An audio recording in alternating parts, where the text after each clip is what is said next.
महानगरपालिका निवडणुकांचा निकाल लागून 4 दिवस होत आले तरी 25 वर्षांनी हातात आलेल्या मुंबई महानगरपालिकेवर आपलाच महापौर बसणार हे भाजप अगदी ठामपणे सांगू शकत नाहीये।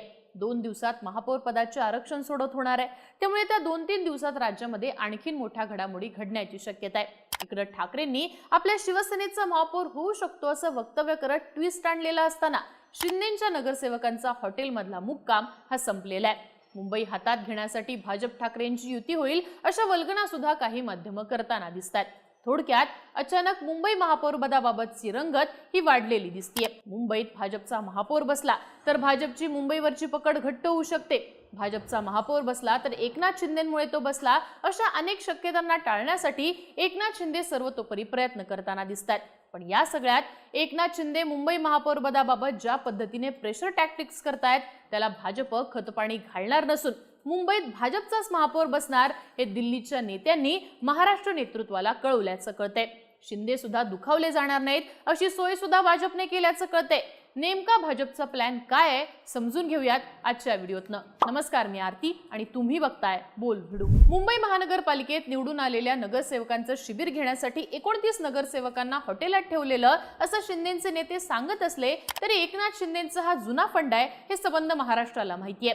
मुंबईमध्ये 89 जागांसह सगळ्यात मोठा पक्ष ठरलेला भाजपला सत्ता स्थापनेसाठी शिंदेंच्या 29 नगरसेवकांचा अर्थात शिंदेंच्या कुड्यांची गरज आहे याची शिंदेंना लख जाणीव आहे आणि त्यामुळेच भाजपला आपली गरज असताना आपलं उपद्रव मूल्य वाढवण्यासाठी शिंदेंनी प्रेशर आणायला सुरुवात केली। पण शिंदेंच्या या प्रेशर वाढवण्याच्या रणनीतीला भाजप बळी पडणार नसून भाजपने आपला स्टँड स्पष्ट केलेला आहे आणि आपली पावलं टाकायला सुरुवात सुद्धा केलेली आहे। आता भाजप नेमकं काय करतंय, भाजपची भूमिका काय आहे ते सगळ्यात पहिल्यांदा पाहूयात। तर मुंबईचं महापौर पद आपल्याकडेच पाहिजे, त्यावरती तडजोड होऊ शकत नाही अशी भूमिका घ्या असे स्पष्ट निर्देश भाजपच्या दिल्ली नेतृत्वाने राज्यातल्या नेत्यांना दिल्याचं माध्यमांनी सूत्रांच्या हवाल्यांनी सांगितलंय। बऱ्याच काळाच्या प्रतीक्षेनंतर आणि कार्यकर्त्यांच्या कष्टाने आपल्याला मुंबई महानगरपालिकेत मोठं यश मिळाले। 89 जागा जिंकल्यामुळे महापौर पदावर आपलाच हक्क आहे ही भूमिका मित्रपक्ष शिंदे सेनेसमोर मांडा। हे करताना कोणतीही कटुता येणार नाही याची सुद्धा दक्षता घ्या असे पक्ष नेतृत्वाने मुख्यमंत्री देवेंद्र फडणवीस यांना कळवले अशी माहिती सुद्धा सूत्रांनी दिली आहे। तसंच महापौर पद आपल्याकडेच यायला हवं ही मुंबईतल्या कार्यकर्त्यांची भावना असून त्या भावनेचा सन्मान करायचा आहे। नेमकं हेच मित्रपक्षाला सांगा। त्याचवेळी मुंबई पालिकेतील अन्य पद आणि अन्य महानगरपालिकांमधल्या पदांबाबत शिंदे सेना आणि राष्ट्रवादी अजित पवार यांच्याशी सन्मानजनक तोडगा काढा असं सुद्धा नेतृत्वाने स्पष्ट केलंय। जी काही माहिती समोर आली आहे त्यानुसार पक्ष संघटनेत महाराष्ट्राशी संबंधित पदांवर असलेल्या नेत्यांशी मुख्यमंत्री फडणवीस आणि प्रदेशाध्यक्ष रवींद्र चव्हाण यांची महानगरपालिका निवडणुकीच्या निकालाच्या दुसऱ्याच दिवशी चर्चा झालेली। इतक्या संघर्षानंतर यश मिळालेलं असताना महापौर पद हे आपल्याकडेच असायला हवं ही मुंबईतल्या हजारो कार्यकर्त्यांची मनापासूनची इच्छा असल्याची भावना फडणवीसांनी केंद्रीय नेतृत्वाच्या कानावर घातली आहे आणि त्याला केंद्रीय नेतृत्वाने सुद्धा तसाच सकारात्मक प्रतिसाद दिलाय।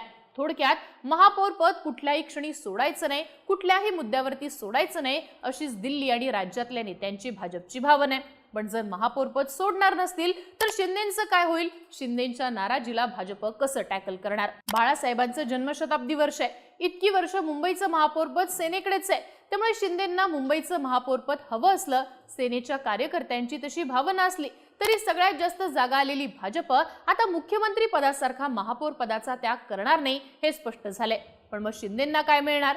तर मुंबईमध्ये भाजपचाच महापौर करण्यात येणार असून शिंदेंच्या शिवसेनेला उपमहापौर पद देण्यात येईल हे जवळपास ठरलेलं आहे। मुख्यमंत्री देवेंद्र फडणवीस हे भलेही वर्ल्ड इकॉनॉमिक फोरमसाठी दावोसला गेले असले तरी त्यांच्या निकटवर्तीयांनी सत्ता वाटपाचा हा फॉर्म्युला दिल्लीतल्या भाजप श्रेष्ठींसमोर ठेवलाय असं सध्या समोर येतंय। या फॉर्म्युल्यानुसार भाजपकडे मुंबईतल्या महापौर पदासहित स्थायी समिती आणि बेस्टचं अध्यक्षपद राहील आणि शिंदेंच्या शिवसेनेला उपमहापौर पद त्यासोबतच शिक्षण आणि सुधार समितीचं अध्यक्षपद मिळेल असं भाजपने ठरवलंय। फार तर बेस्टच्या अध्यक्षपदाची अदलाबदल होऊ शकते असा देखील अंदाज वर्तवण्यात येतोय। पण दुसरीकडे महापौर पद हवं असं कारण पुढे करून किमान स्थायी समितीचं अध्यक्षपद तरी मिळावं यासाठीच एकनाथ शिंदे दबाव तंत्राचा वापर तर करत नाहीयेत ना अशी देखील चर्चा रंगतीये। याआधी ज्या वेळेला शिवसेना आणि भाजपची मुंबईवरती सत्ता आली आहे त्या वेळेला शिवसेनेने भाजपला फक्त उपमहापौर पद दिलेलं आहे, स्थायी समितीचं अध्यक्षपद, बेस्टचं अध्यक्षपद स्वतःकडेच ठेवलेलं आहे। आता मात्र चित्र बदललंय, भाजप मोठा भाऊ झालाय आणि शिवसेना छोटा भाऊ झालाय। अशा वेळी भाजपने मागचाच कित्ता गिरवला तर आपल्याला कुठलंही महत्त्वाचं पद मिळणार नाही हे शिंदेंना माहितीये.